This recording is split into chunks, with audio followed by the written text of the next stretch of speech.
Hola, muy buenas tardes a todas, todos y todes. Es una alegría estar de nuevo con ustedes después del periodo vacacional para retomar las sesiones del Seminario Permanente de Corporalidades. El día de hoy vamos a tener nuestra quinta sesión con el maestro Ari Medel Rodríguez, que se encuentra aquí el día de hoy con nosotros y nos va a presentar su trabajo sobre devenir transmasculino. Ari es maestro, él es estudiante actualmente del doctorado por parte del programa en Antropología Social del Colegio Michoacán y vamos a tener su presentación con una duración aproximada de 45 minutos a una hora y posteriormente también vamos a tener los comentarios que amablemente accedieron a hacer las y los y les integrantes de el GT de Corporalidades disidentes de nuestro seminario, ya directamente para que Ari pueda tener una retroalimentación más profunda y posteriormente vamos a abrir una ronda de preguntas y comentarios que pueden hacer directamente en Facebook Live o a quienes nos acompañan aquí en Zoom pueden hacerlo también directamente con nosotros. Eh, bueno, les presento un poco a Ari. Ari es un hombre trans. Él hizo su licenciatura en psicología en la Universidad Católica Boliviana, en La Paz, Bolivia. Como les comento, es estudiante del doctorado en el Centro de Estudios Antropológicos, bajo la dirección del doctor Víctor Manuel Ortiz Aguirre, y su investigación ofrece una mirada a las vivencias de personas transmasculinas y sus caminos recorridos deviniendo hombres en la Ciudad de México, incluida la de él mediante el trabajo etnográfico, acompañando algunas vivencias de hombres trans y también de personas trans masculinas. Entonces, a partir de eso, Ari nos va a compartir su reflexión y te doy la palabra, Ari.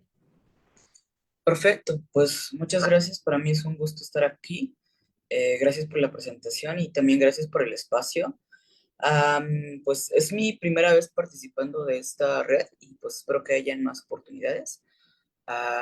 Así que pues voy a comenzar con mi lectura. Yo preparé una ponencia que voy a leer.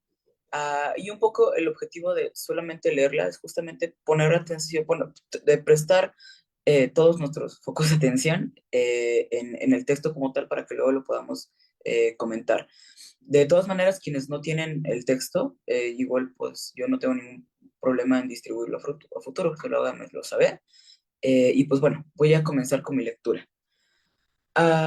Yo titulé esta ponencia Devenir transmasculino, una reflexión autoetnográfica.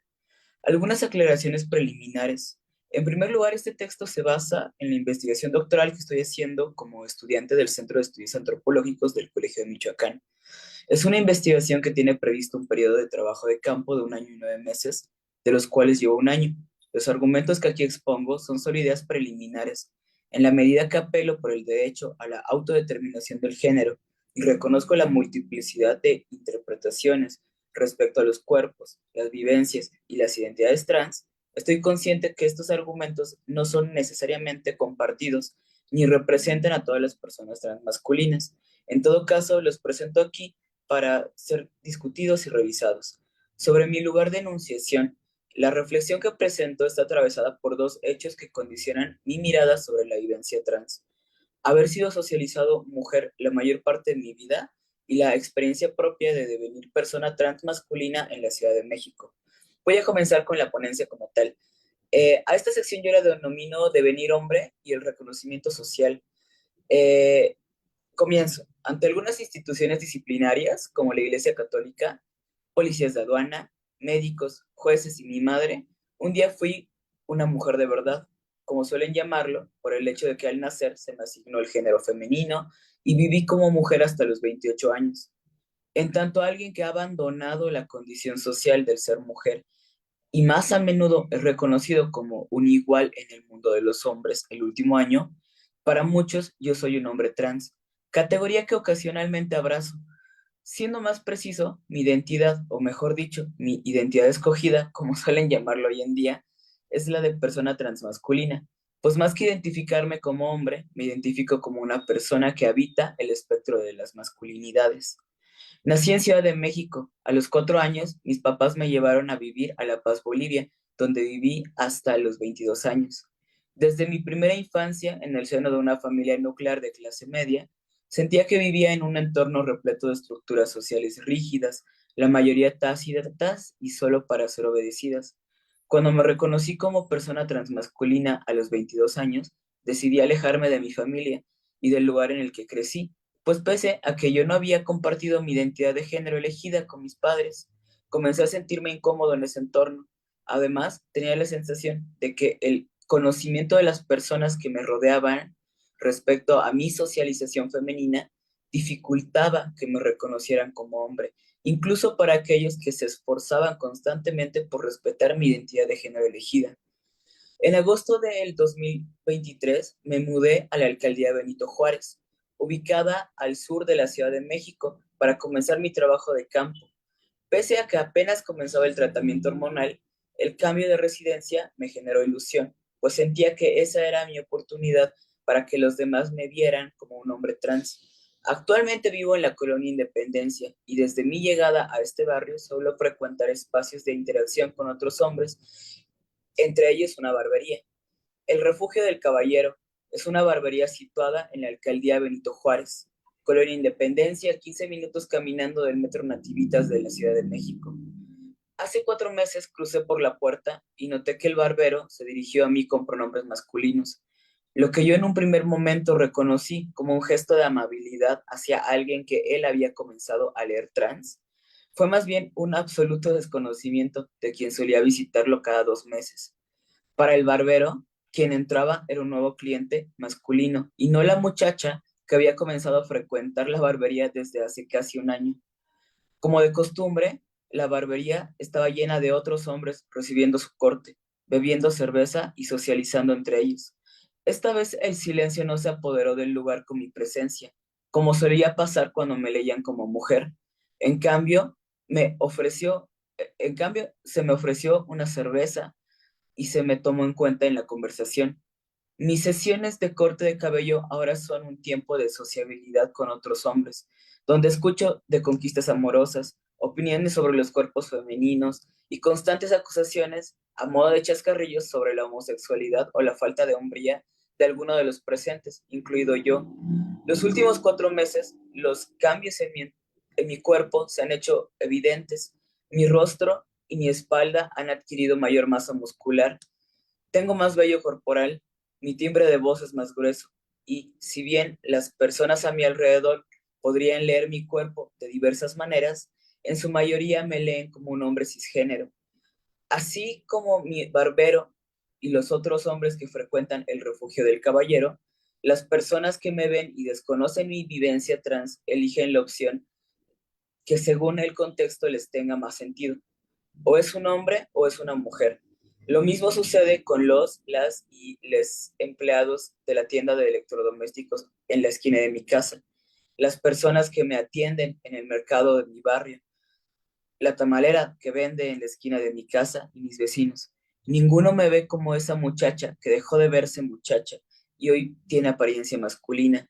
Soy más bien el hombre que comenzaron a ver cotidianamente los últimos 2 o 3 meses.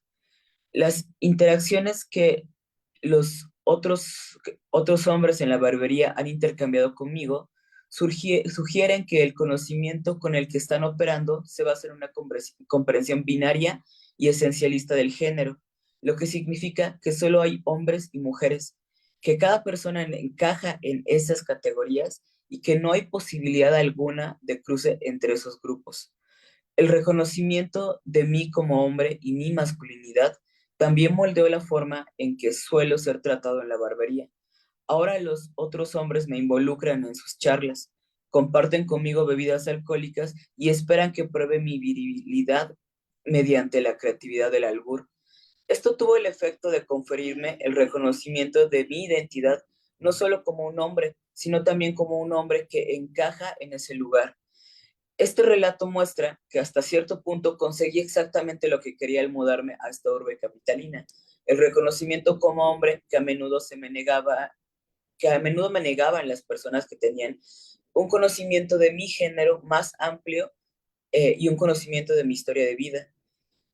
Mi interacción cambiante en la barbería también ilustra las formas en que a veces soy incluido en las interacciones y espacios de sociabilidad masculina cuando otros me reconocen como un hombre. Esto ejemplifica cómo el proceso de reconocimiento como hombre en la interacción social ocurre a la luz de diversos conocimientos contextuales de género, los cuales parecen haberse potencializado con mi tratamiento hormonal. Mi experiencia deviniendo hombre dilucida que habitar la categoría social del ser hombre no se basa en la biología, la corporalidad o la clasificación jurídica, sino que refiere a un proceso ligado a la evaluación e interacción social de la presentación de la persona en la vida cotidiana. En otras palabras, el ser leído socialmente como hombre o no sugiere que para todos los hombres, no solo para los hombres trans, uno no nace hombre, sino que se vuelve hombre a medida que embona con los conocimientos de género locales, las expectativas de masculinidad del contexto social que uno habita y la presentación de la persona en la vida cotidiana. Esto ya lo ha señalado West y Zimmerman, quienes argumentaron que una vez que uno es categorizado como hombre o mujer, entonces se le exige cumplir con las expectativas normativas de género situadas históricamente en una determinada categoría identitaria. Es decir, la experiencia social de ser hombre refiere a un devenir que se produce por medio del reconocimiento social, más que rasgos físicos o anatómicos referentes a la morfología corporal. Dentro de la comunidad trans se suele denominar cispassing o pasar por al hecho de ser reconocido acorde a la identidad de género sentida. Sin embargo, me parece un término problemático porque da a entender que mi reconocimiento como hombre es una especie de engaño por parte mía, cuando en realidad estoy siendo reconocido por lo que se ve respecto a mí mismo en términos de género y lo que en el contexto que habito se entiende por ser un hombre.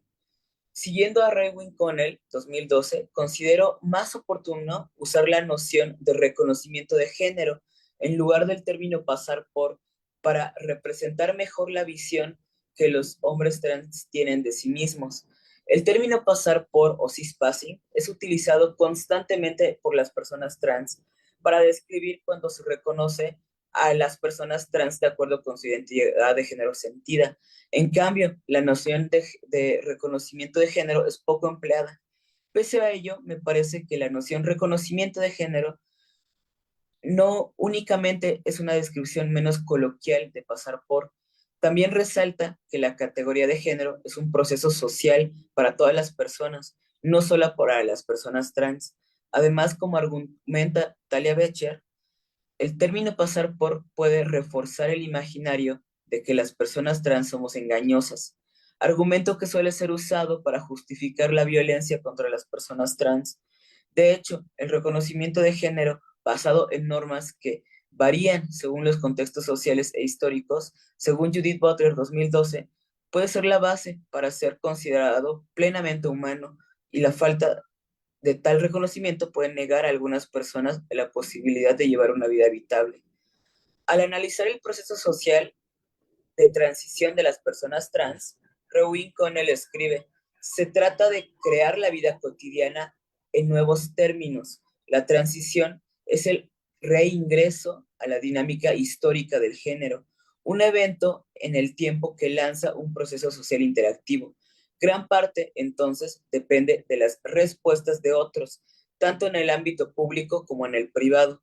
En el caso positivo, el reconocimiento como mujer no tiene por qué implicar el paso. El reconocimiento también puede ser una cuestión de aceptación pragmática por parte de aquellos con quienes uno vive o trabaja. Aunque la autora se centra en las mujeres trans, las palabras de Connell también también suenan acertadas en las narrativas de personas transmasculinas.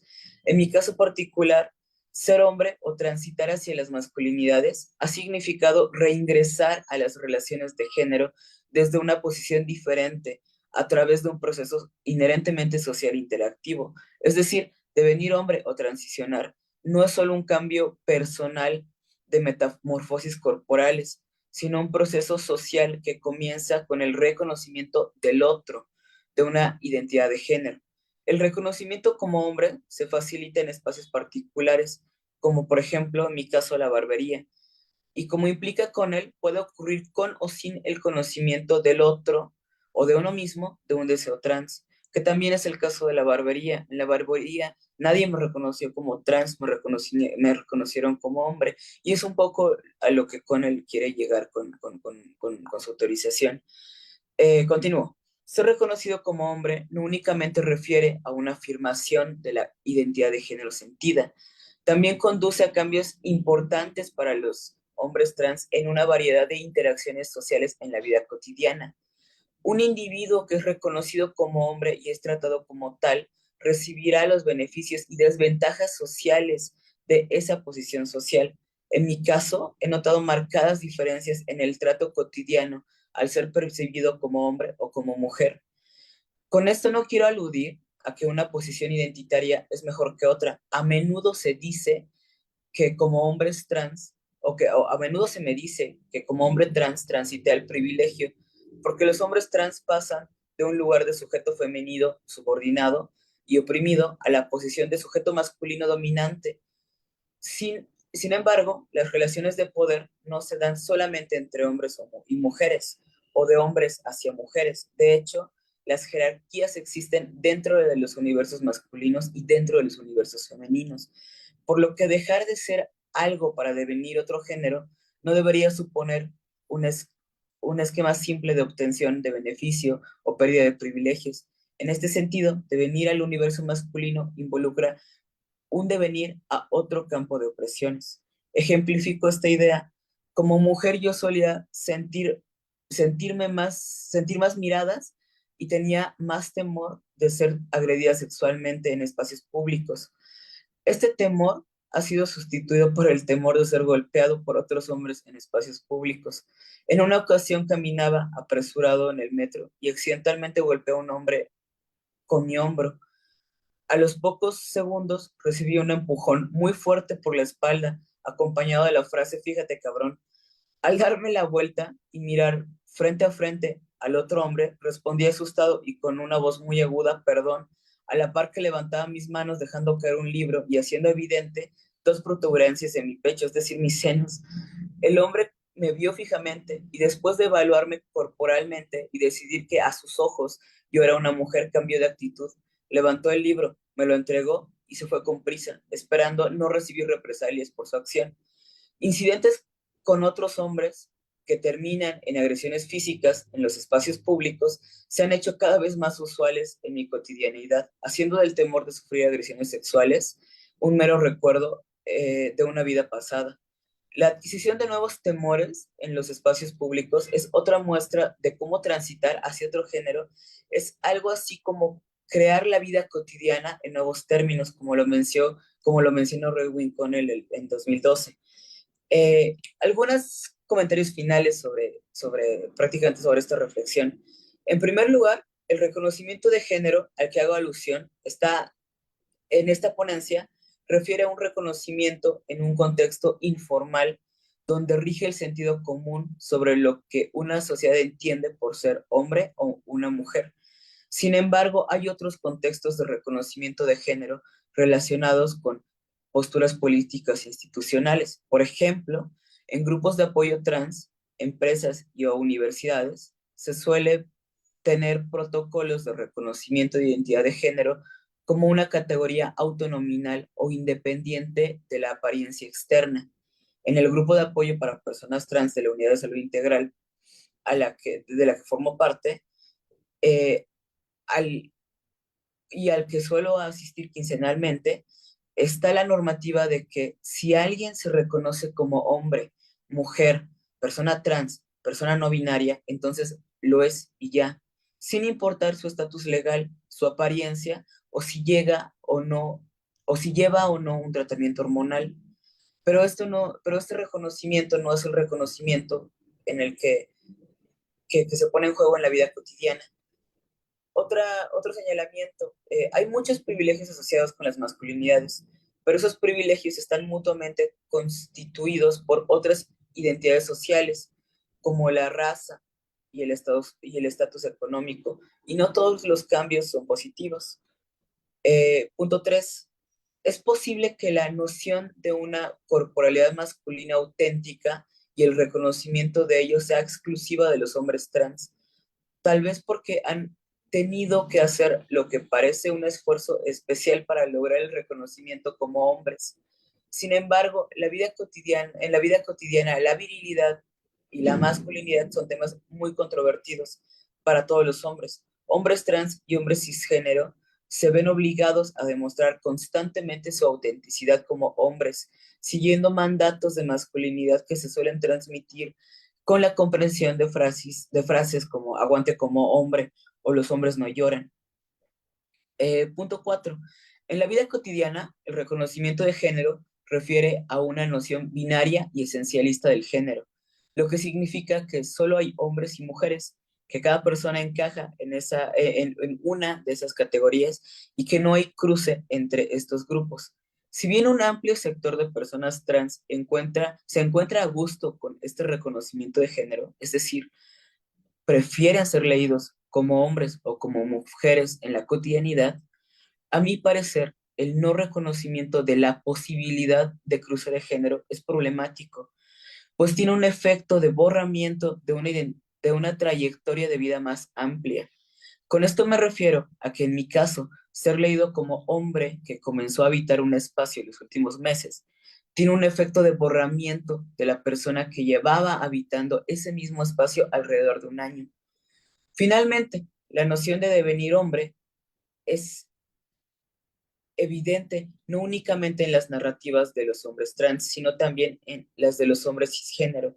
Mientras que todos los hombres enfrentan desafíos para ser reconocidos como hombres, devenir hombre trans muestra que lo que significa convertirse en un hombre es un objetivo cambiante según el espacio y contexto en que uno se encuentra. Y bueno, esa es la breve reflexión que he hecho, así que pues me gustaría pasar a los comentarios. No sé qué opinas tú, Daniel. Espero que se me haya escuchado y que eh, pues, pues, eh, pues bueno, que haya sido algo claro. Perfecto, Ari, muchas gracias. Gracias por compartirnos tu reflexión, que no solamente es personal, también refleja bastantes cuestiones interesantes a nivel social. Entonces ahora vamos a pasarle la palabra a los integrantes del GT de Corporalidades Disidentes. Tenemos a Edith Villavicencio, a Kenia Ortiz y a Iván Borbón. Ustedes deciden, por favor, en qué orden quieren dar sus comentarios o si solamente uno de los tres los va. Les paso la palabra. Muchas gracias, Daniel. Bueno, pues primero que nada agradecer la invitación al CIESAS y en segundo lugar agradecerle también a Ari el que nos haya compartido pues esta reflexión autoetnográfica, ¿no? Que parecería algo simple, pero pues hay muchos años ahí de lucha, hay mucha resistencia, ¿no? Por parte de él para poder el día de hoy venir a compartirnos estas vivencias, ¿no? Tan profundas, muchas veces tan dolorosas, ¿no? Bueno, en primer lugar, yo quisiera comentar un poco acerca de lo que es el PASI. Eh, como nos lo comparte Ari en el texto también, nos habla de una parte que refiere a pasar por, ¿no? Sin embargo, hay otros autores, incluso hombres trans, que no es tanto que lo mencionen de esa manera, sino que lo mencionan como vivir sin que se note, ¿no? Hay ahí como una diferencia porque en el primero podríamos decir que eh, efectivamente hay un reconocimiento de la identidad sentida. Esa podría ser una interpretación. Sin embargo, desde otras perspectivas, eh, podría pensarse más bien que no es que haya tanto un reconocimiento de la identidad de género, ¿no? Porque estaríamos admitiendo entonces que hay un reconocimiento de una condición trans, ¿no? Y no necesariamente sucede eso, sino que más bien este término refiere a que se pasa por desapercibida, la condición se pasa por desapercibida y por lo tanto pasas por una persona cis.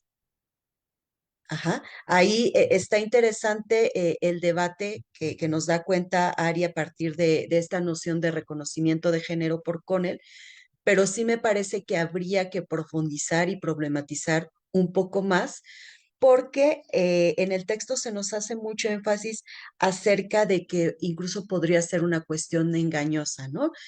Nos dice Ari que no, le parece problemático esta parte porque se entendería que las personas como que de alguna manera intentan engañar, ¿no?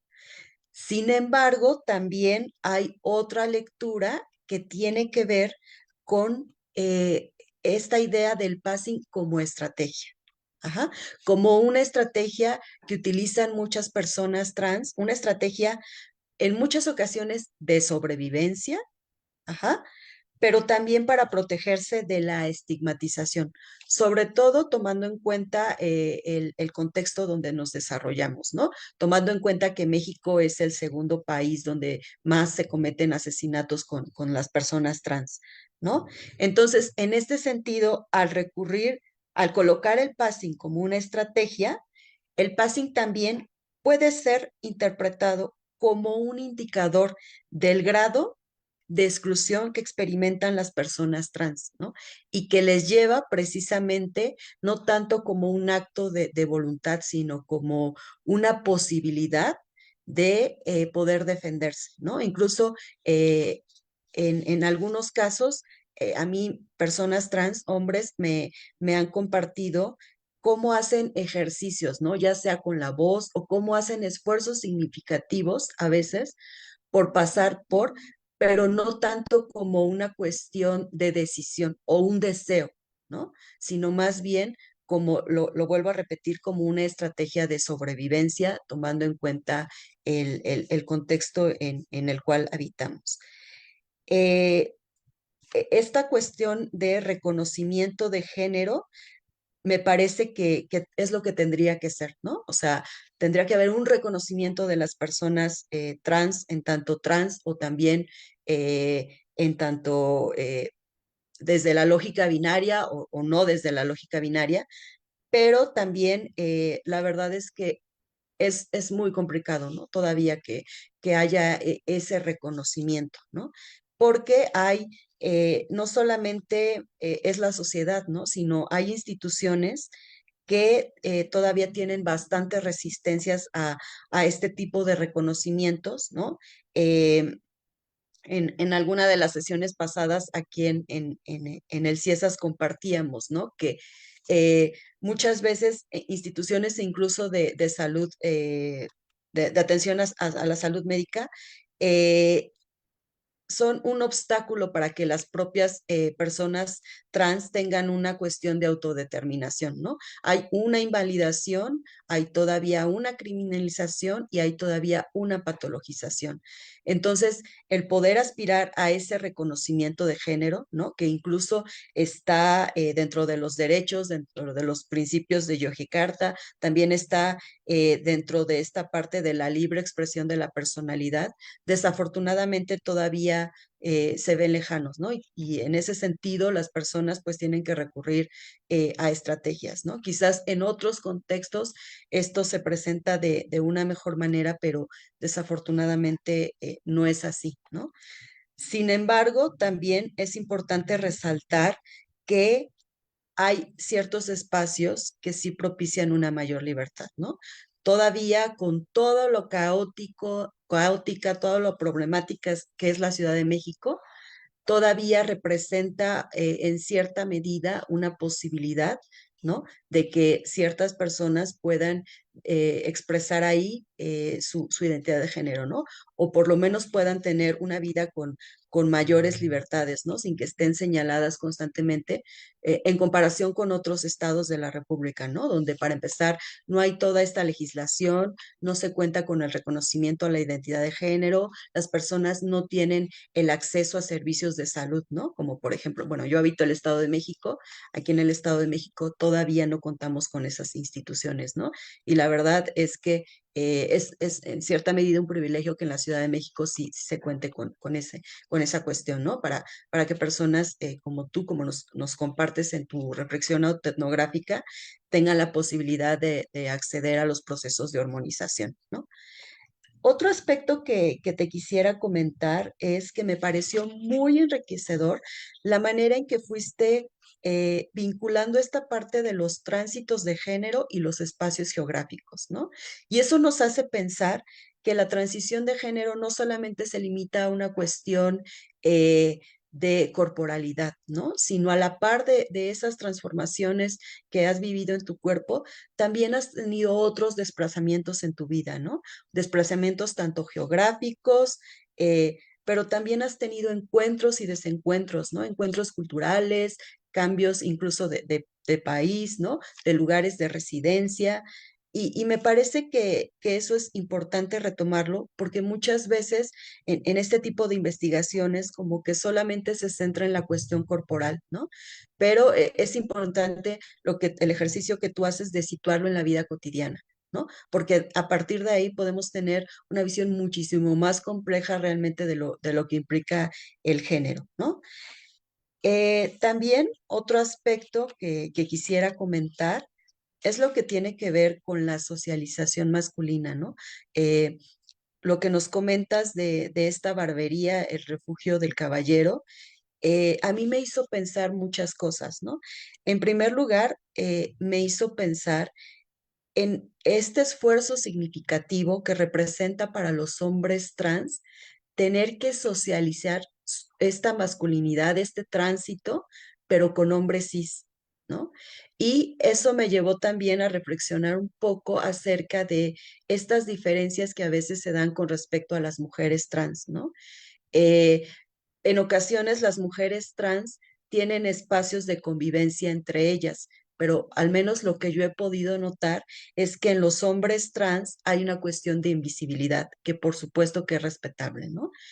Eh, muchos hombres, no quiero decir la mayoría, pero muchos hombres eh, no se hacen visibles por decisión propia, ¿no? Y por supuesto que están en todo su derecho, pero eso tiene bastantes implicaciones, ¿no? Como señalo, en el sentido de que cuando están socializando con hombres cis, implica un esfuerzo constante para ellos, ¿no? Por esta idea de también del reconocimiento, ¿no? Incluso tú nos narrabas en tu reflexión cómo es que a partir de que tú ingresas a esa barbería ya como un hombre, se te toma en cuenta, ¿no? Se te toma en cuenta en la conversación, se te ofrece una cerveza, aspectos que por supuesto cuando tú estabas socializado como mujer no sucedían, ¿no?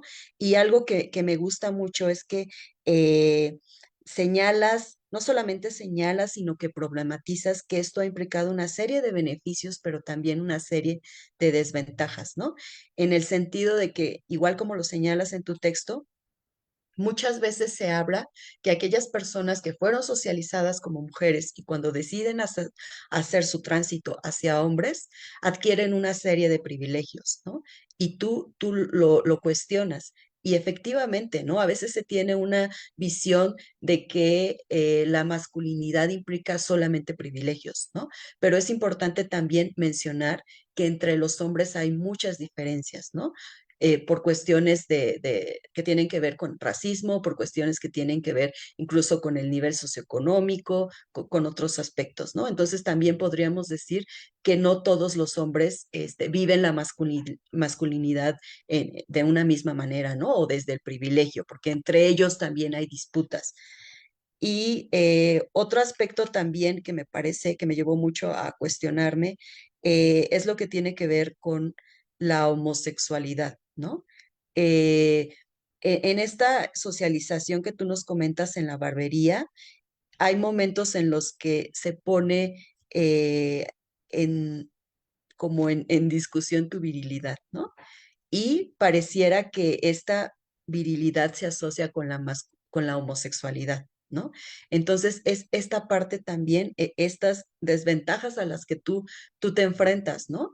Porque si bien en cierta medida eres reconocido como varón, pero siempre está ahí como esa posible duda, ¿no? A lo mejor siempre está como ese cuestionamiento y nuevamente eh, está esa parte de decir que si eres suficientemente hombre o si no lo eres, ¿no? Y también está esta vinculación con lo femenino, ¿no? Si eres suficientemente hombre o si eres homosexual, pero siempre está como, aunque seas, como lo repito, aunque seas reconocido como hombre, no lo eres totalmente, ¿no? Pareciera que no lo eres del todo y que siempre te tienes que estar esforzando por representar lo que dice ser, ¿no? Entonces, de manera general, bueno, esos serían mis comentarios y felicitarte y agradecerte que nos hayas compartido esta reflexión.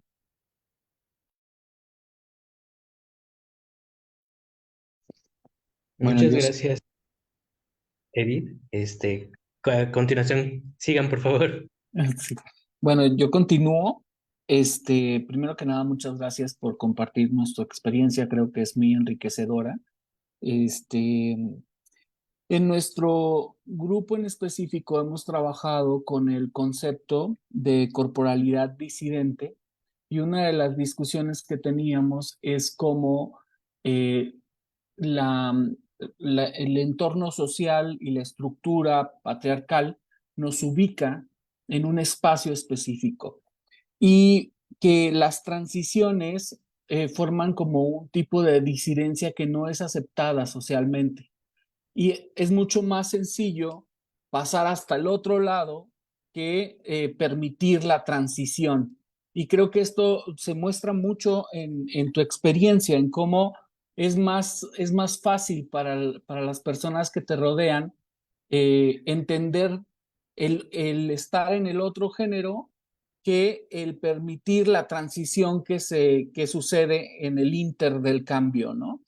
En ese sentido, hemos estado analizando este mes justo la pedagogía de la crueldad de ese gato y algunas de las cuestiones que hemos visto creo que serían muy útiles para el análisis de tu etnografía, autoetnografía, porque, por ejemplo, Segato nos habla de la necesidad que tiene el hombre de demostrar su masculinidad de estar en constante demostración, ¿no?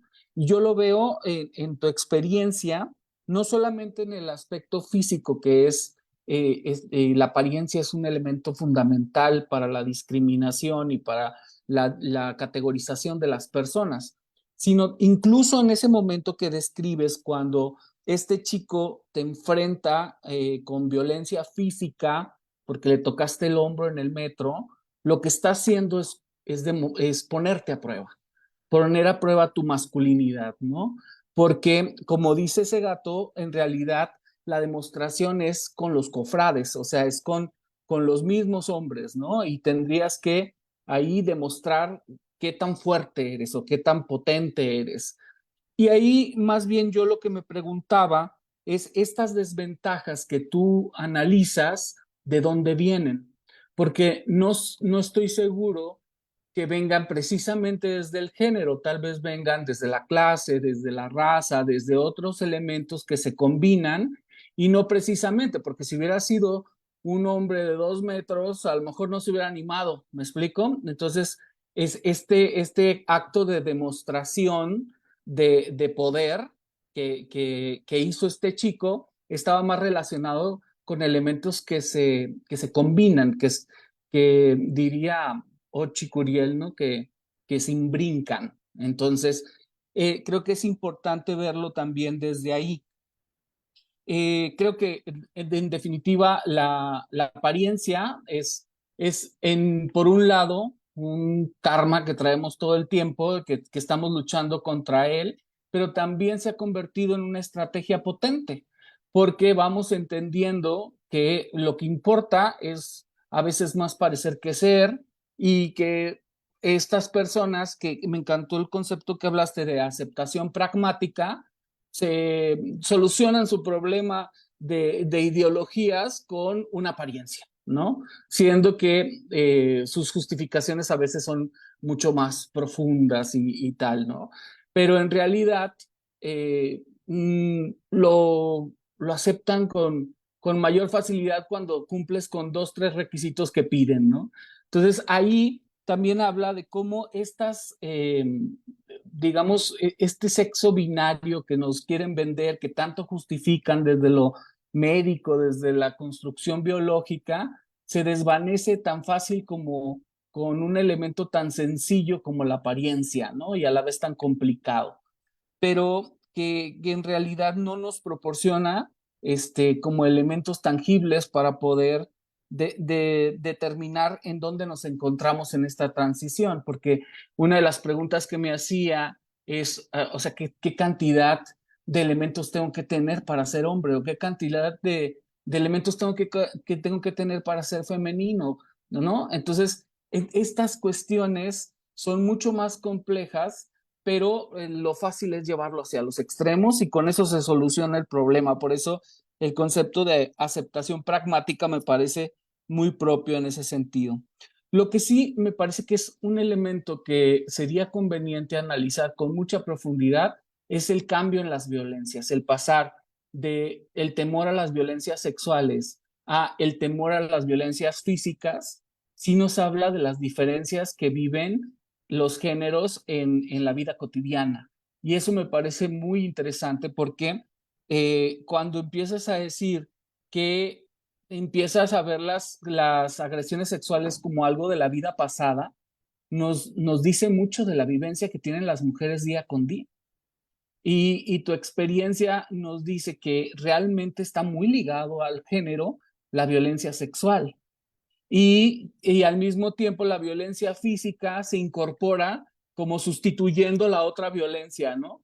Pero aquí nadie se salva. Entonces, ese es el punto que me parece como bien interesante en el análisis y que creo que es muy, muy potente para reflexionarlo. Y por último, pues eh, este, esta cuestión de cambian las violencias, pero no cambia el perpetrador. O sea, los elementos que tú pones siempre es un hombre violentando.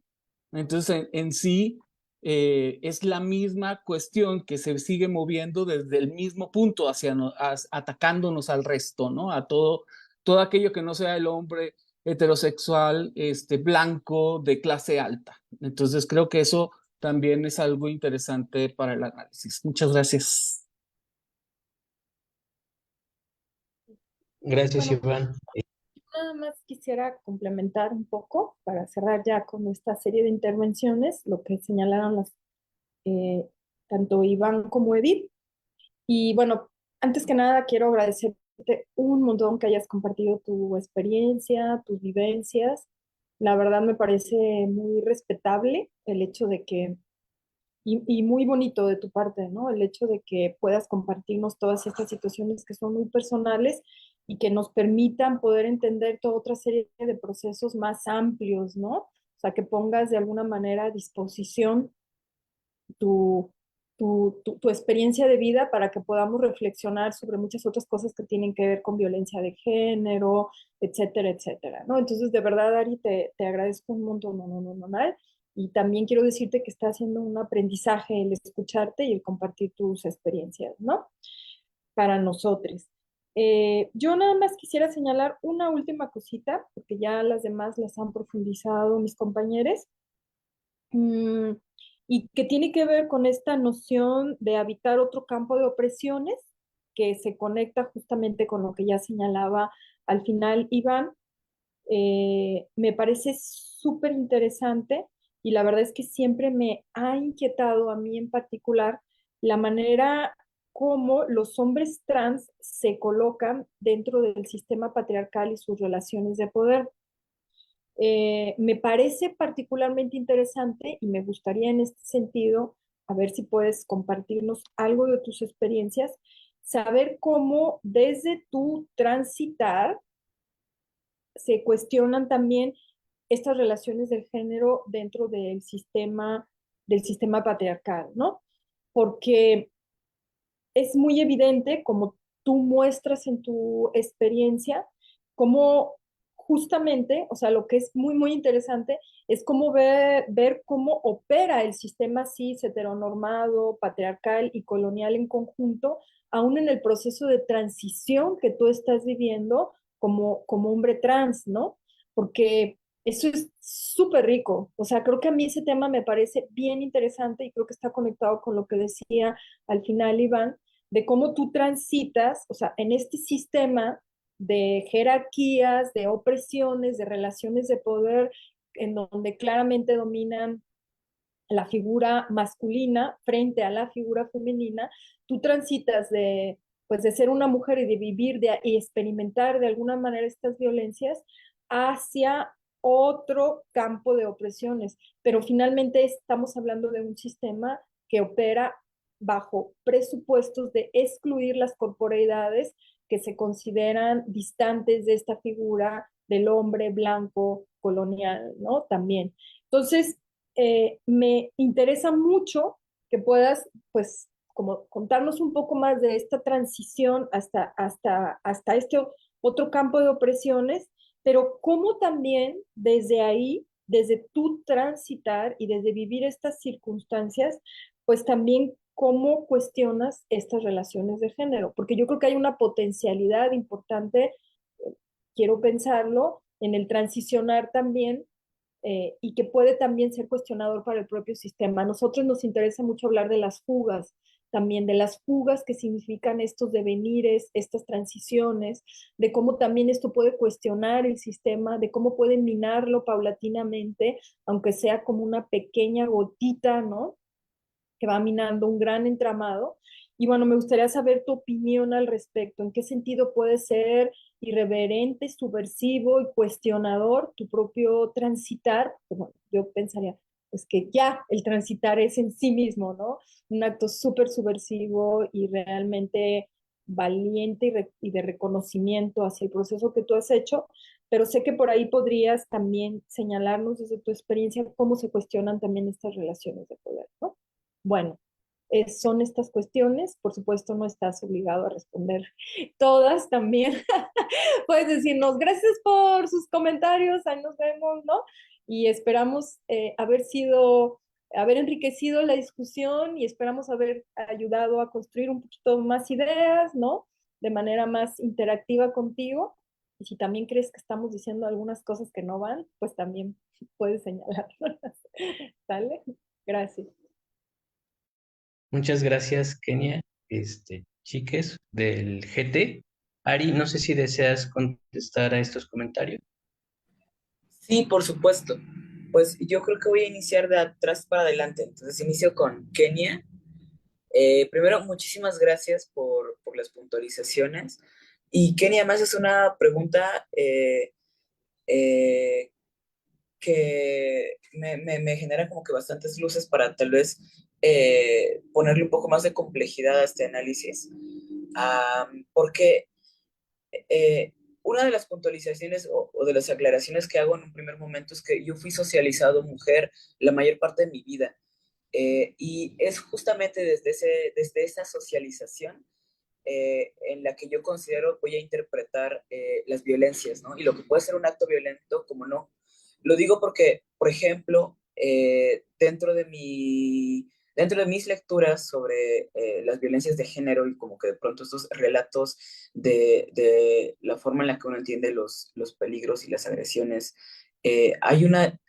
distan bastante los relatos de violencias de género de mujeres y los relatos de violencias de género de hombres. Doy un ejemplo. Esto no me pasó a mí, pero he recibido el comentario de muchos hombres trans y como que esa experiencia en muchas ocasiones, ¿no? Un hombre trans que está caminando que está ahí en el metro, andando en el último vagón, y de pronto un hombre cis, a altas horas de la noche, el metro está vacío, le muestra sus genitales y se comienza a masturbar al verlo. Y este hombre trans termina terriblemente aterrado y considera eso como un acto de violencia sexual. Ese mismo relato me lo han contado innumerables amigos cisgénero gays.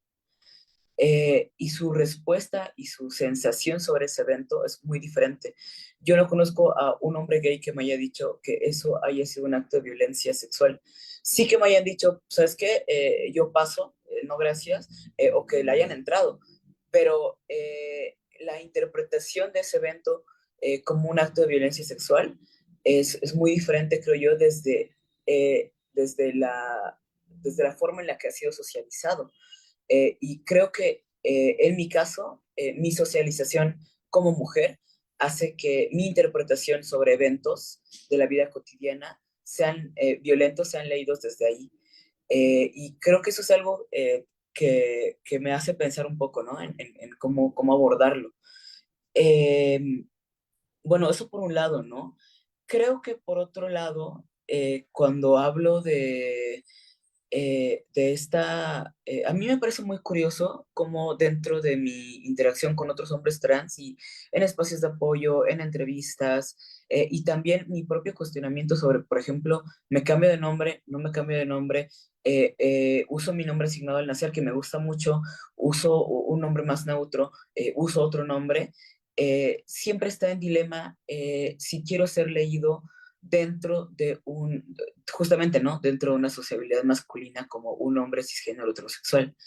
Y justamente creo también hace alusión a la dificultad por habitar la masculinidad en términos de el imaginario que se tiene, ¿no? Como hombres opresores, mujeres oprimidas, y uno, viniendo desde la categoría de mujer, yendo hacia la categoría de hombre, encuentra de pronto estas matices sumamente complicadas de habitar justamente por eso, ¿no?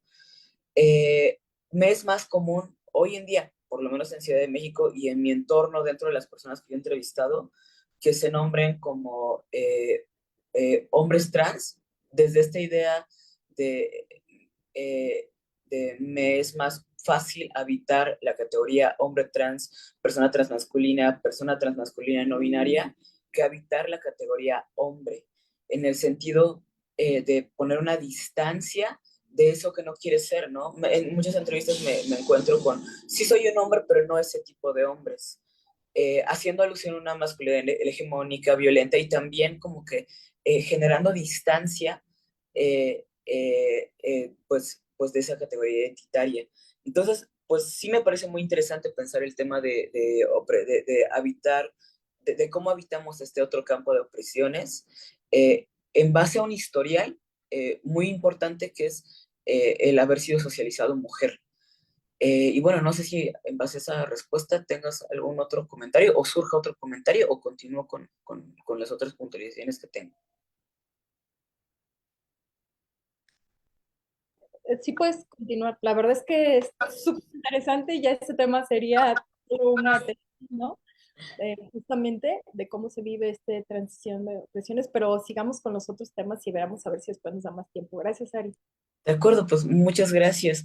Yo quería un poco también abordar el comentario de Iván en torno pues, en torno a las corporalidades disidentes y tal vez, eh, déjame, lo tenía anotado acá.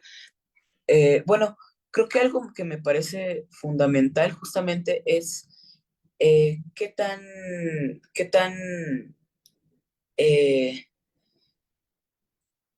qué tan, mm, qué tan adrede, qué tan a propósito decidimos habitar determinadas corporalidades. Y creo que lo trans juega un poco, mucho, bueno, juega un poco con esta sensación de decidimos habitar corporalidades disidentes como un acto propio, ¿no?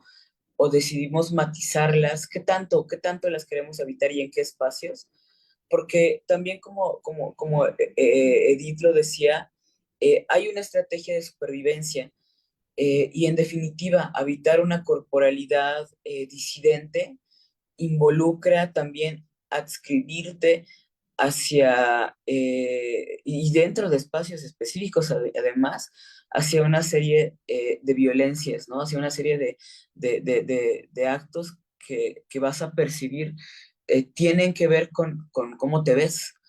Y eso me parece fundamental porque creo que la corporalidad disidente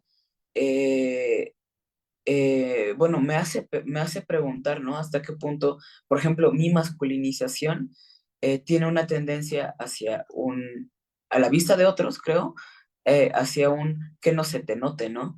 Y hacia un cada vez estar más dentro de este espacio es leído como un hombre cisgénero, y qué tanto esta sensación del cuerpo trans justamente apunta hacia una transición o hacia un polo o hacia otro polo. Eh, Me pasa mucho que dentro de las experiencias trans hay esta narrativa de yo siempre quise verme así, yo siempre vislumbré esta corporalidad y ahora la estoy ejecutando. Pero hasta qué punto siempre la hemos vislumbrado, ¿no? Y hasta qué punto no es justamente una herramienta de supervivencia. Entonces, agradezco mucho esa apreciación. Y también, eh, em, bueno, creo que eh, algo en lo que tengo que adentrarme más, y muchas gracias por el acercamiento, Rita Segato, y esta idea de la pedagogía de la crueldad, porque es verdad, creo que sí necesito ser un poco más llegar a un análisis más profundo sobre las matices, ¿no? De lo que en un acto que yo interpreto como un acto de agresión, qué tanto interfiere el género y qué tanto interfieren otras autoadscripciones, ¿no? O adscripciones que nos ponen el otro sobre la raza y sobre la clase social. Em, Creo que en definitiva es un tema que tengo que ir ahondando más, y lo agradezco mucho la referencia y lo voy a tomar en cuenta. Por otro lado, em, bueno, me gustaría ir con Edith y eso,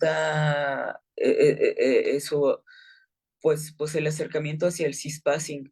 En definitiva, yo solamente, y no ahondo mucho más en el cispassing como término o en el pasar por, y sí, si bien lo tomo desde como que este significado que creo que es explícito, ¿no? De pasar por, o la traducción que se hace el cispassing, no abordo mucho la noción de cispassing, no como un acto tan de quiero verme como otro género, sino como un acto, me acerco, mi interpretación corporal se acerca más a mi caso, a la masculinidad, como un efecto o como una estrategia de supervivencia.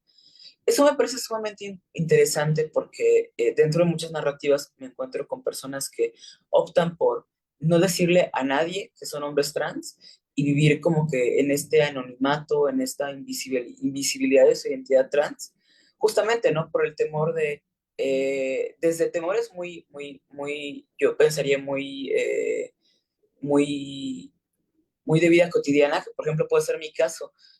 Eh, en términos de reconocimiento, ¿qué tanto va a afectar mi reconocimiento dentro de un espacio entre hombres, dentro de un espacio de sociabilidad masculina, que por cierto disfruto mucho, eh, que yo llegue y me presente a ellos o les diga, ¿sabes que soy un hombre trans?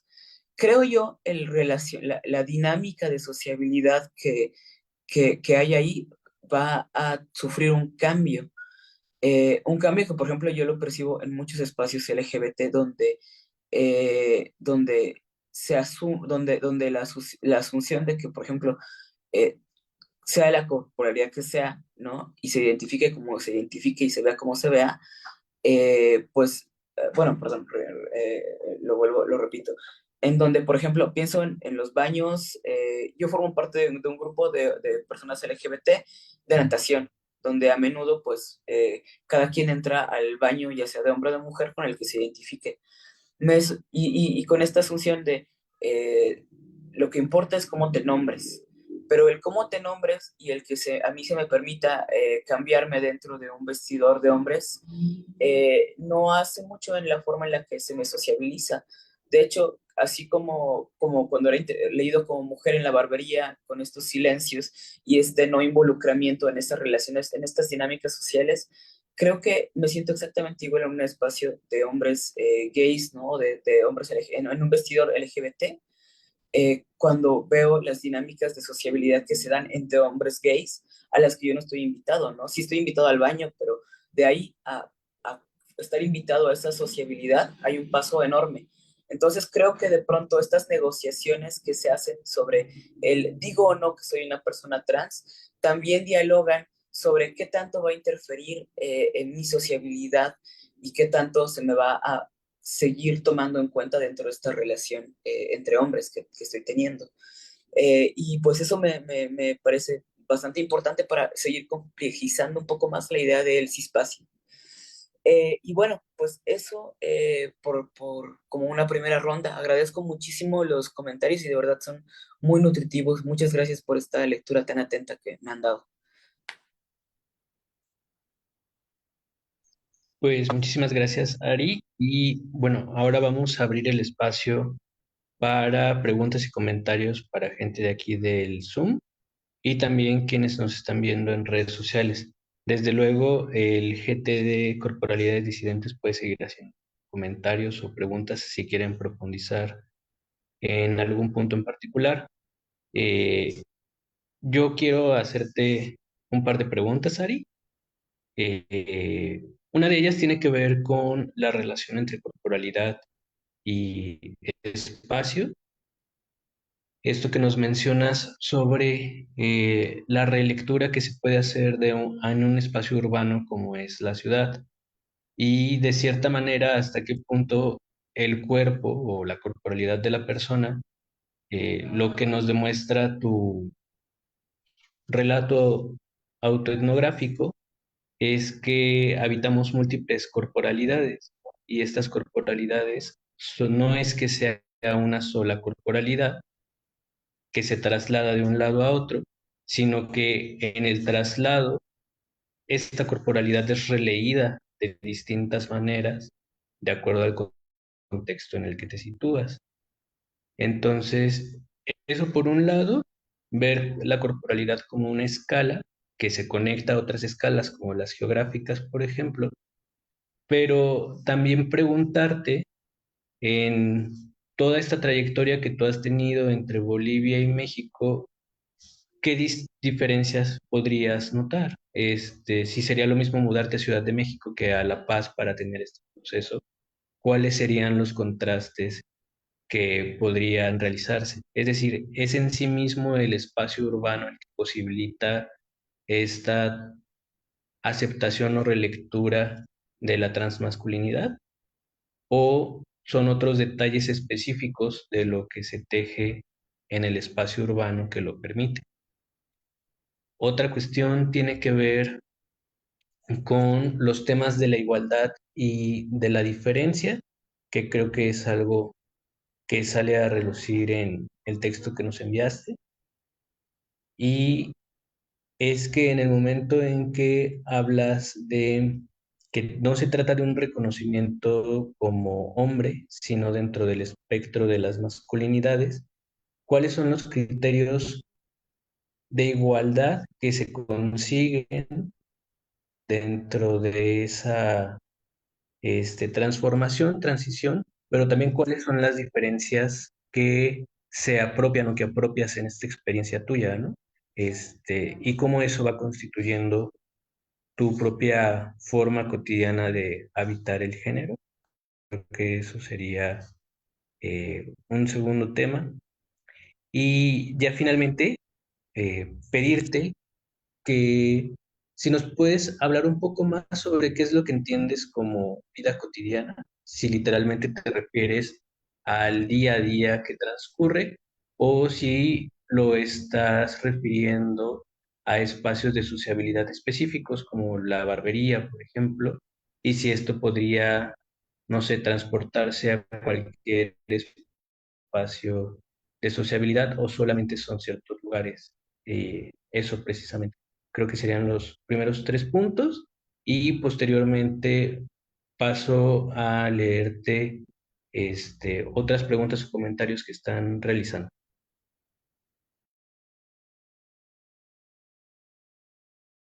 De acuerdo, pues muchas gracias. En efecto, cuando hablo de vida cotidiana, en realidad lo que estoy haciendo es, es una conexión con los espacios de sociabilidad. Entonces, creo que la frase completa es la vida cotidiana dentro de espacios de sociabilidad. Am, bueno, al menos desde ahí ha sido como que mi acercamiento y mi análisis, porque a mí me interesa mucho, y yo soy fiel creyente de que em, el género es algo que se disputa en el diálogo, en la sociabilidad con otras personas. Y al menos desde la vivencia trans, y creo que en general la lectura que se hace sobre si somos mujeres, si somos hombres y sobre nuestras identidades, eh, se da y se pone en juego en el relacionamiento social. Entonces sí, hablo de cotidianidades, pero dentro de un contexto de sociabilidades. Y me parece muy interesante tu pregunta sobre eh, cómo esta lectura sobre el ser hombre o el ser mujer también está atravesada por cómo se vive en determinados espacios. Eh, es curioso porque, bueno, o sea, yo no creo que que mi vivencia de, por ejemplo, migrar sea tan característica de personas trans.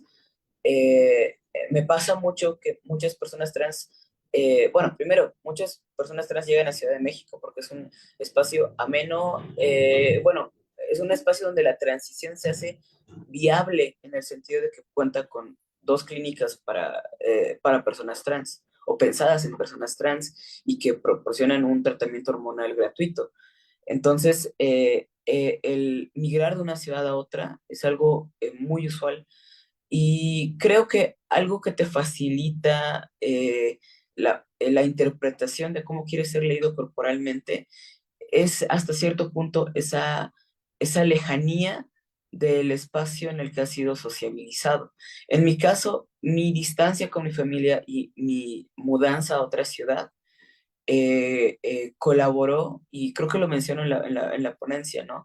Colaboró con que las personas, o con que las personas que comienzo a frecuentar, me lean desde cero, desde ya sea esta persona que está en el cruce, que está deviniendo, o en el caso de como, ¿no? Como que mis acercamientos cotidianos cuando voy a la tienda, ¿sabes? En estas interacciones donde no me presento, hola, soy Ariana Rodríguez, soy una persona trans, sino sencillamente voy con un propósito puntual de comprar algo, pues me lean desde cero como una mujer, digo, como un hombre, ¿no? Cosa que no sucedía de pronto en el barrio en el que crecí, cosa que no sucede cuando voy a la ciudad a la que crecí y las personas me asocian con toda una historia de vida. Entonces, de pronto mi historia de vida interfiere con la forma en la que me van a interpretar, porque ellos tienen un conocimiento previo. Y ahí sí, la interpretación del cruce toma un efecto importante, creo yo. Em, ¿Qué tan, bueno, no sé, ¿no? Yo también hago alusión a que uno mi sensación al verme estos meses y salir y siendo interpretado como una persona nueva llegada, me hace también sentir un borramiento de mi historia de vida pasada. No necesariamente del haber sido socializado mujer, ¿no? Sino de todo un año de sociabilidad en este espacio que parece haber sido borrado por completo, ¿no? Que también me parece algo importante a analizar a futuro, porque en definitiva la ausencia de interpretación o el te interpretamos como hombre o como mujer genera justamente ese borrado, que me parece, pues, no sé, algo curioso.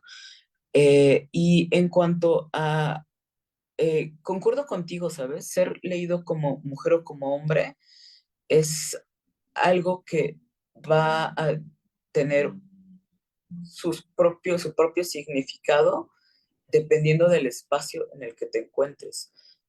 Yo digo, un lugar donde LGBT, donde uno está acostumbrado a ver personas diversas, va a tener cierta apertura a interpretar o cierta flexibilidad al performance de género que uno lleve, ¿no? Entonces, de pronto, que yo parezca con mi camisa rosa o incluso maquillado, puede quizá no interferir tanto en el reconocimiento que tengan de mi género, y me refiero justamente a este reconocimiento cotidiano, ¿no? De mi género, como lo puede hacer de pronto, pues saliendo aquí a comprar algo a la calle, ¿no? Y es muy curioso porque pienso por ejemplo, en las llamadas que tengo telefónicas, donde mi rostro no aparece, mi reconocimiento como hombre vino hace muchísimos meses. Yo pensaría alrededor de los 2 o 3 meses después de comenzar mi tratamiento hormonal. Y nuevamente, ¿no? O sea, en determinados espacios van a haber criterios de reconocimiento de género que no se van a encontrar en otros. Una llamada prácticamente se basa, ¿no?, en el timbre de voz. Y también hay un trato muy particular ahí, creo yo. Y bueno, eso en cuanto a tus preguntas. Gracias. Gracias, Ari. Te voy a leer un comentario que tienes aquí en el chat. Es por parte de Erika Sandoval. Dice, gracias, muchas gracias por el espacio. Quería preguntarte cuáles son tus referencias bibliográficas para asumir la autoetnografía como método de acercamiento a la experiencia transmasculina. En ese mismo sentido, supongo que transpongo cuidado en tu labor investigativa. Espera, no escuché lo último. En ese sentido, supone... En ese sentido, supongo que transbiografías te han inspirado en tu labor investigativa. Ah, de O sea, acuerdo. sí, No, sí, si tienes continúa, otras, continúa. ¿me escuchas? Sí, te escucho. Ah, ok. No, era la primera pregunta y la segunda es sobre transbiografías. Si te has apoyado en alguna de ellas para inspirar tu investigación. No sé si quieras contestar esas o te paso otra pregunta que tenía en redes. Pues si quieres contesto. Eh, Perfecto. pues uno de mis primeros acercamientos a la vida trans, y en realidad a lo que se viene esbozando en torno a la vivencia trans, versa sobre todo en la importancia que a lo largo, o que dentro de la historia de esta línea de investigación en torno en torno a la vivencia trans, pues se da sobre el autorrelato, ¿no? O sea, pienso en artículos como Mis palabras a Víctor Frankenstein. Pienso en Paul Preciado y su libro sobre Yo soy el monstruo que os habla. Y pues básicamente creo que es un estilo de investigación muy característico y muy particular, que se suele abordar frecuentemente dentro de la vivencia trans. Cuando hablamos de personas trans investigando lo trans, y pues básicamente pues es de ahí de donde comenzó a surgir mi acercamiento a la vida trans. Creo que eso por un lado, y por otro lado, yo recuerdo que siempre estuve muy curioso por escribir en términos autoetnográficos de estos espacios que habito. Justamente dentro de esta crítica de mucho se nos toma como sujetos de estudio, y pues bueno, ¿no? O sea, creo que es momento de que las personas trans empiecen a construir sus propias narrativas y sus propias interpretaciones sobre la vivencia trans. Aspecto que tiene también una complejidad muy importante, porque yo no considero que una persona cisgénero tenga una visión reducida sobre la experiencia trans, eh, o que una persona trans tenga como que la razón absoluta sobre la experiencia trans, sino tiene que ver un poco con el propio reconocimiento de los sesgos que uno tiene como investigador desde la posición subjetiva en la que está estudiando. Eso es todo. Pues sigamos con más preguntas. Muy bien, Ari. ¿Ahí me escuchas bien? Sí. Perfecto. Voy a leer los comentarios. Permíteme un momento. Ya, bueno, te mandan saludos. Michel Foucault Seminario. También te mandas Virginia Betancourt, y por parte de Andrea Carolina, que ella es coordinadora de GT Cabello y Cuerpo, y dice, tenía una consulta sobre el servicio de barbería. Oyendo la presentación, me recordó a Licona cuando arguye que la navaja y la pericia al usarla como masculinidad. Quería preguntar a Ari más detalles sobre su devenir transmasculino y lo que el barbero hace con en su cuerpo, cabeza, cabello.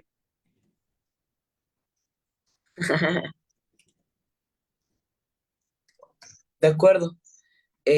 Pues, pues básicamente es, bueno, primero, la, la, la barbería es un entorno, eh, creo yo, reafirmante para transmasculinidades, ¿no? Son de pronto estos espacios que uno asocia a espacios de hombres, a veces reafirmantes y a veces temerosos.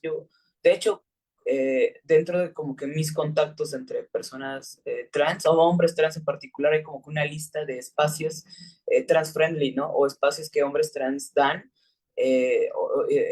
Para vender servicios, de entre ellos barberías, porque a muchos les atemoriza entrar a estos espacios y sentirse relegados o vivir alguna violencia. En lo personal, no fue mi caso, eh, pero sí reconocí que era un espacio netamente masculino, y creo que este fluir entre ser reconocido como alguien que puede entrar a ese espacio a pedir un servicio, pero no por ello formar parte de esa socialización masculina, y me refiero a cuando fui leído como mujer, eh, eh, para mí significó una especie de descontento, y también de un reconocimiento de, ok, me están leyendo como mujer y por ende no estoy invitado a determinadas conversaciones, ¿no? O cuando van a tener determinadas conversaciones, le bajan la voz o prefieren de pronto esperar a que yo salga, ¿no? Y la dinámica dentro de la barbería, más allá de ser un servicio al que tú vas a pedir un corte de cabello, como el que tengo ahora, pues involucra más aspectos. Bueno, por un lado involucra tu conocimiento dentro de ese espacio, ¿no? No es lo mismo decir, oye, quiero que me cortes aquí al lado y no sé qué, ¿no? A que me hagas una lace front, ¿no? ¿Sabes? El uso de un vocabulario técnico que de pronto hace que el otro te reconozca como un sujeto a saber, ¿no? Como alguien a quien, como alguien que sabe de lo que está hablando y que forma parte de ese espacio. También creo yo, una característica que se toma en cuenta en el momento de te reconocemos o no te reconocemos como hombre o te tratamos o no en determinadas formas. Y hay otra serie de conocimientos que también se ponen en juego mientras uno está ahí sentado, ¿no? Que tiene que ver un poco con aspectos que suceden en ese momento, ¿no? De pronto que se esté hablando de fútbol, ¿no? Yo, por ejemplo, soy una persona que poco sabe de fútbol, entonces eh, me ha pasado estar en la barbería y ver un partido de fútbol o hablar de un partido de hace 2 días, o de haber ido a un estadio, ¿no? Y cosas así, donde son conversaciones que me hacen totalmente ajenas. Y que también de pronto se convierten en comentarios que entran en juego sobre qué tan masculino soy, ¿no? ¿Dónde, ¿no? ¿Qué tanto practico, ¿no? Y formo parte de otros espacios de sociabilidad masculina. Entonces, se convierte de pronto el ir a solicitar un servicio en un espacio donde se sobreentiende, o donde la mayoría de las personas son hombres, también involucra creo yo, un bagaje cultural que uno puede o no tener. la ausencia o no de ese bagaje cultural también va a interferir, ya sea en tu interpretación como hombre o como mujer, o por lo menos sí te va a poner en juego justamente en esta dinámica de albures, ¿no? Y de juego sobre qué tan hombre eres, dependiendo de qué tantos conocimientos tengas o no al respecto. Y bueno, eso es en cuanto a mis comentarios a esta pregunta. Muchas gracias. Bien, pues comentar, también te está mandando saludos desde Cuba. Este, permíteme un momento. A ver, ahí está. Ajá. Sí, de parte de María, también tiene saludos por parte de Ale Zavala, Marín Escalena, quien te saluda de Belénes. Y bueno, también preguntarle a los integrantes del GT Disidencia si no tienen algún otro comentario. Yo, mientras tanto, tengo una pregunta en relación a la cuestión de las emociones.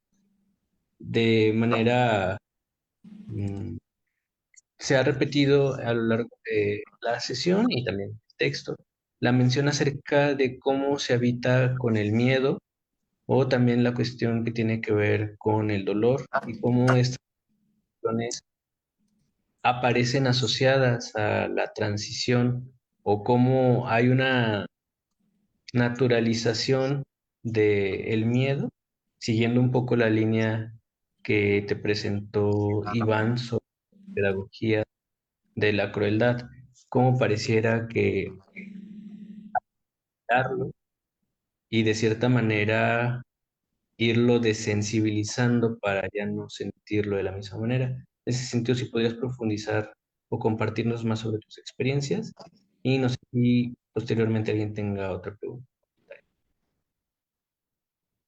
Sí, por supuesto. Tal vez me esté saliendo un poco del tema, pero hablando de las emociones, haces que me venga a la luz una serie de eventos que suelen jugar mucho con las emociones cuando se habla o se piensa en una persona trans. Y es que suele estar este imaginario de que la persona trans, transmasculina, transfemenina, transnominaria, tiene cierta aversión por su cuerpo. A eso también se le llama disforia de género. Y si a eso le sumamos una serie de espacios eh, de intercambio, pienso en entrevistas en televisión, en noticieros, también hay como que un énfasis muy grande, ¿no? En cómo sufres o padeces tu cuerpo. Y creo que a veces ese énfasis gira en torno a las impresiones que uno mismo tiene sobre su mismo cuerpo. Y poco énfasis se hace en analizar de dónde vienen esas emociones. Y de ahí un poco mi interés por combinar esta interpretación del devenir trans dentro de un contexto que involucre las relaciones sociales. Porque creo yo que, que la vivencia como trans no es tan sufrida como tal hasta que se pone en juego y se vive en la vida cotidiana. Y efectivamente, ¿no? Dependiendo de qué tan visible eres, qué tan disruptivo eres, vas a ser sujeto de determinadas violencias y también eso va a interferir en cómo vas a vivir tu vivencia trans, cómo vives ese proceso de si te hormonizas, de si no te hormonizas, de si te dan el pase para hormonizarte, de si no te dan el pase, si te dejan entrar en una barbería o no, si te dicen aquí sí te atiendo, aquí no, sabes que la ropa de mujeres está de este lado, esta es la ropa de hombres, el vestidor que este no es el vestidor en el que tienes que estar, es en el de al lado. Entonces ahí juega ahí es donde las emociones se ponen en juego, ¿no? Entonces, yo creo que la vivencia trans y las emociones que están en juego se dan en un contexto de relaciones sociales. Ah, em, y nuevamente, ¿no? Esta sensación de habitar la ciudad con miedo, ya sea el miedo desde alguien que se lee mujer, y por tanto siente una mayor posibilidad a recibir determinadas agresiones, o desde alguien que se está viviendo hombre y siente una mayor posibilidad a vivir otras agresiones, y que en mi caso, creo yo, no he sido socializado para recibirlas. Quiero decir, para mí sería algo sumamente problemático. Yo he hecho artes marciales gran parte de mi vida, y pese a que me considero alguien que pelea bien, para mí enfrentarme a un hombre cisgénero es algo que considero, en términos de sociabilidad, no he practicado nunca, ¿no?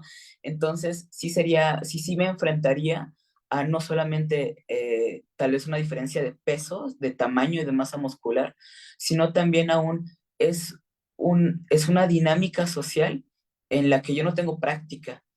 Y creo eso también despierta en mí hasta el momento un miedo hacia ser agredido físicamente en los espacios públicos, que quizá sea un miedo que un hombre cisgénero, heterosexual o tal vez solo cisgénero no comparta necesariamente conmigo.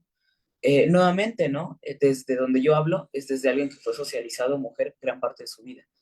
Y bueno, eso es todo en cuanto a mi comentario a esta pregunta. Muchas gracias, Ari. Pues no sé si alguien más tenga alguna pregunta o comentario que agregar. Yo tengo una pregunta. Adelante, Eh, Diana.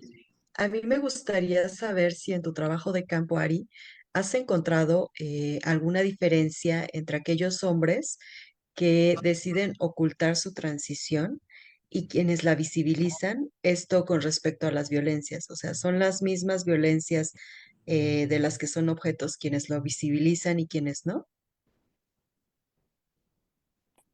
Ok, pues considero que nuevamente tiene que ver con decisiones que a veces se toman en el momento, ¿no? Está de pronto el no decir acerca de tu identidad de género por la sencilla razón de que no viene el caso, ¿no? Yo solamente voy a una tienda a comprar algo.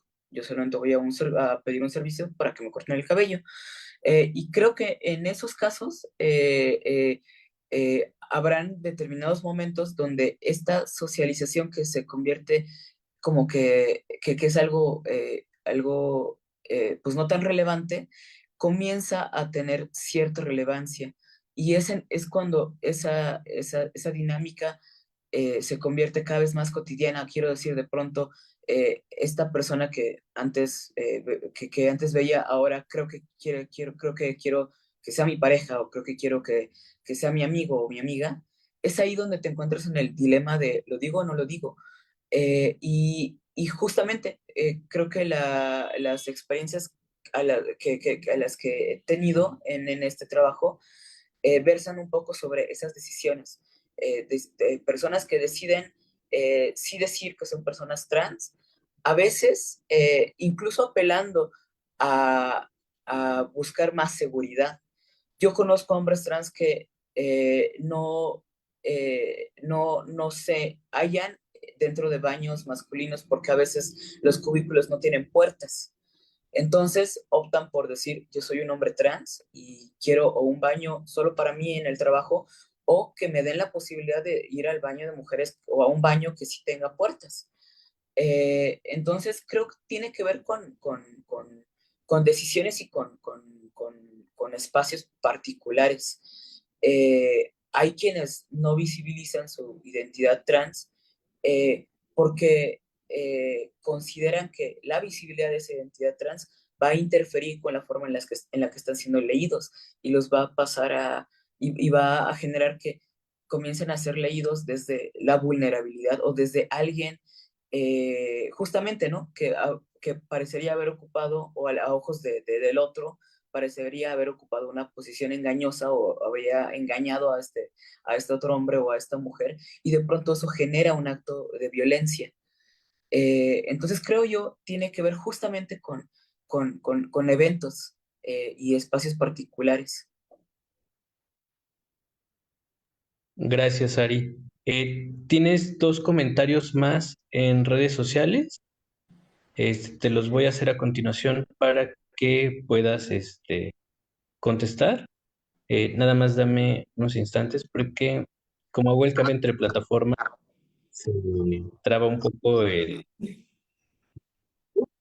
bueno, eh,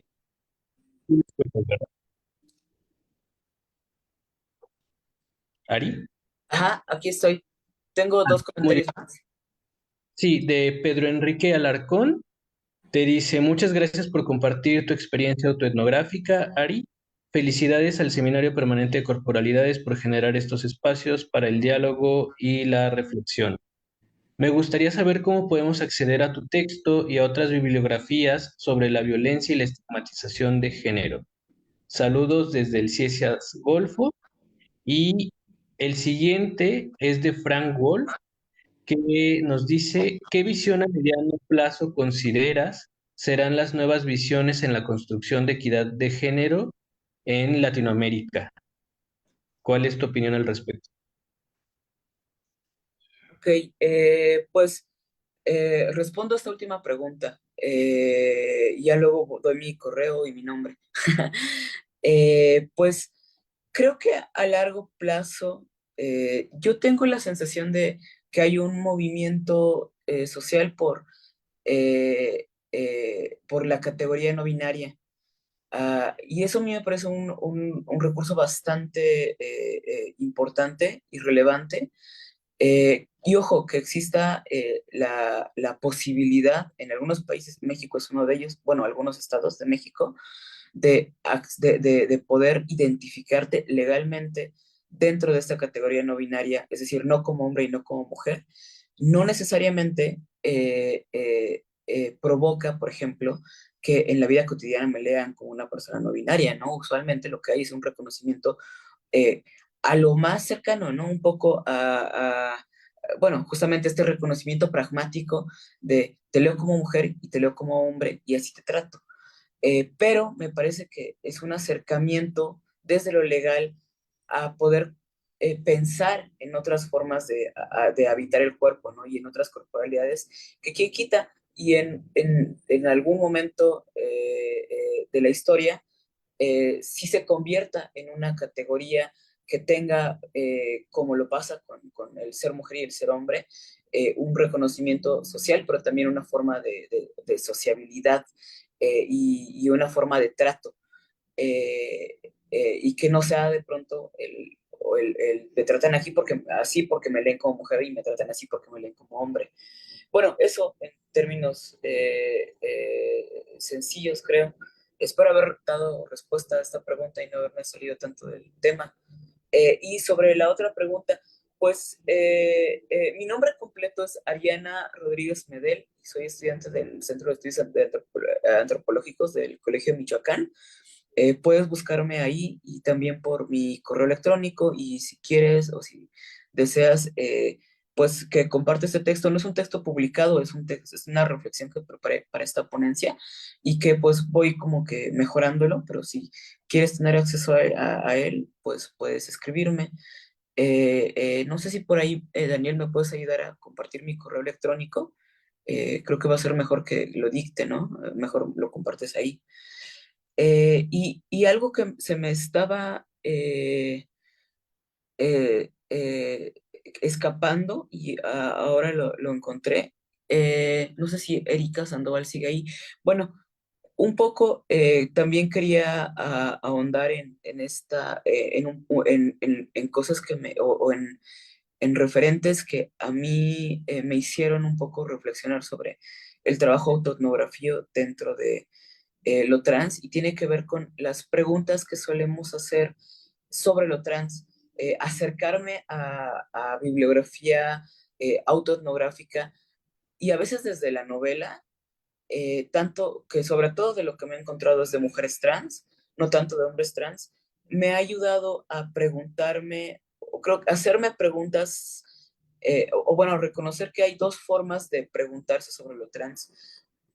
Una tiene que ver con preguntas que casi siempre versan sobre el cuerpo, qué cambios hay, qué te pones, qué te quitas, y creo casi siempre están puntualizadas por personas cisgénero que tienen sobre la vivencia trans.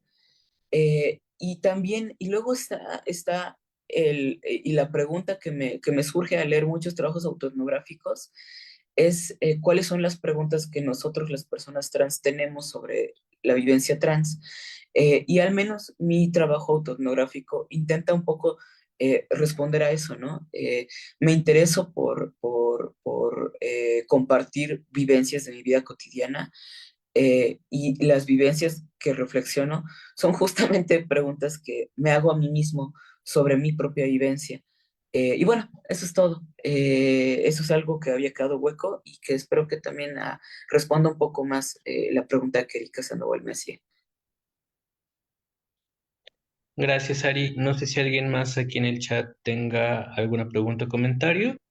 Este, si no, para ir cerrando también la sesión, este, en el chat ya veo que no tenemos comentarios.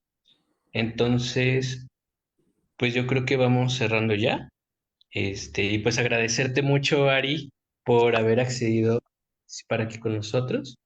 La verdad, pues yo ya te he escuchado en varias ocasiones y siempre me gusta escuchar tu trabajo, me gusta escuchar los avances que tienes y pues de verdad te agradecemos mucho. Al rato, si puedes, date una vuelta en Facebook, para que veas los comentarios y puedas contestarle directamente a las personas si quieres tener contacto con ellas, ellos y ellas. Y ahorita compartimos aquí tu correo, Por para que supuesto. puedas ir contactando contigo. También darle las gracias a Edith, a Kenia y Iván por sus comentarios y por seguir participando en el seminario.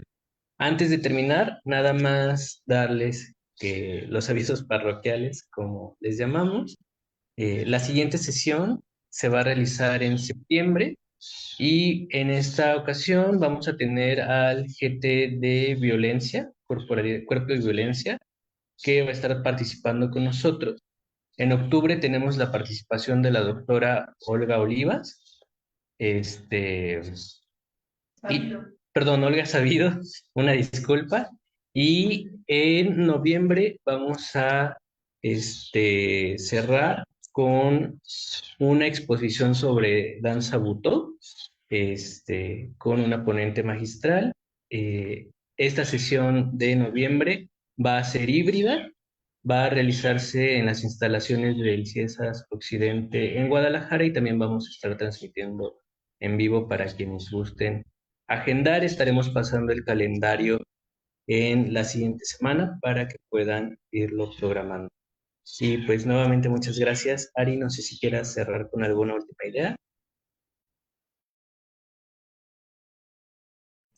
No, solamente agradecer por el espacio y pues gracias por los anuncios. Voy a estar al tanto de la siguiente ponencia para poder participar y estar atento a ella. Y pues nuevamente muchas gracias por los comentarios y agradezco mucho el espacio. Sí. Pues entonces sería todo. Nos vemos en la siguiente sesión.